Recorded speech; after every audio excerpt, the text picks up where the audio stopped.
Hello everyone, and welcome back to the thrilling edition of Bragging About Cinema.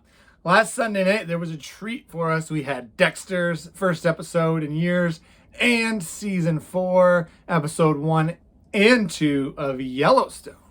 I'm curious to see which one you watched. Today we're going to focus on Yellowstone.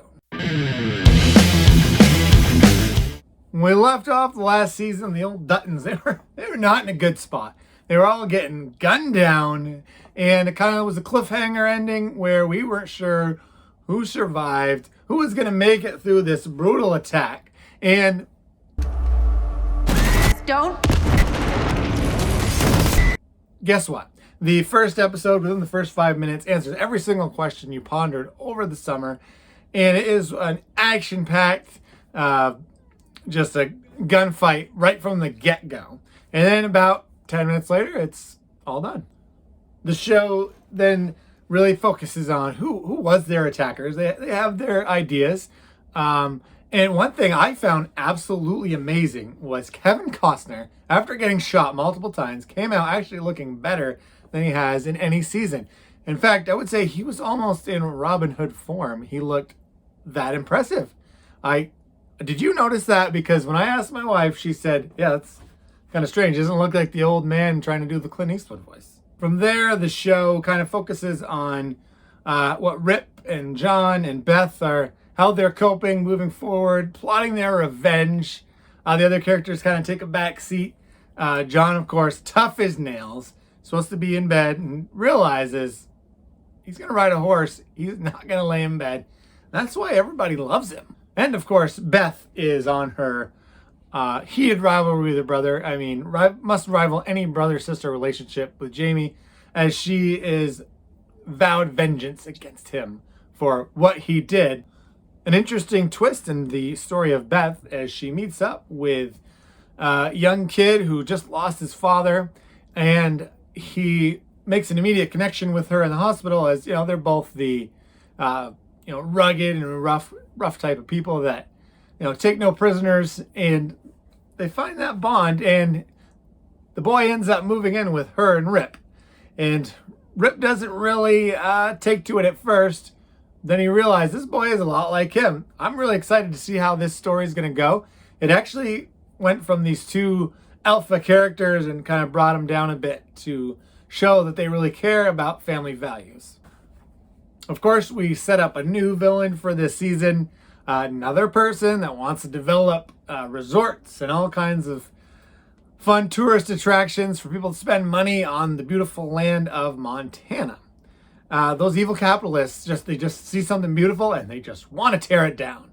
That's one thing I'm not quite sure about this season, and we'll see how it unfolds. I feel like that's been the villain every single time.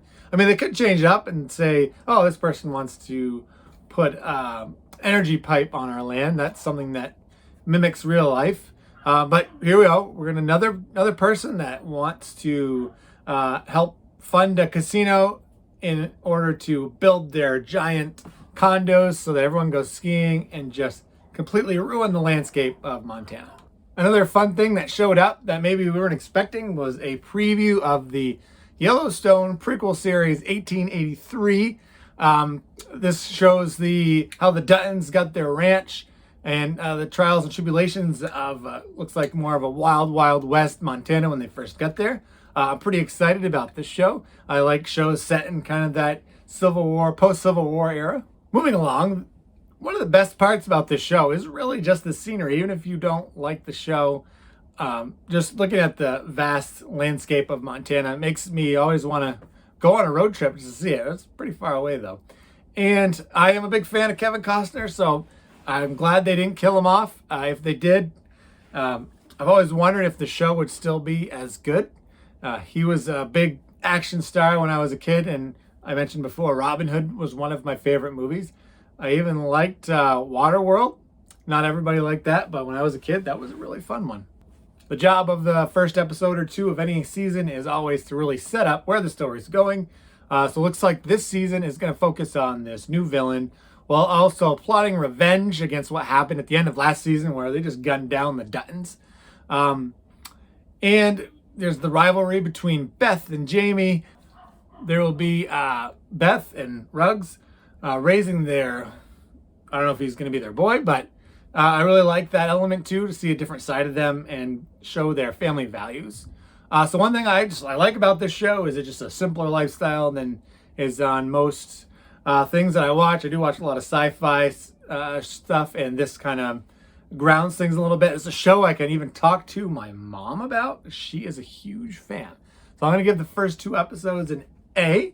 They were all the parts of Yellowstone I liked. There was the Wild West action. There was the family values. We even got to visit the cowboys in their cowboy den.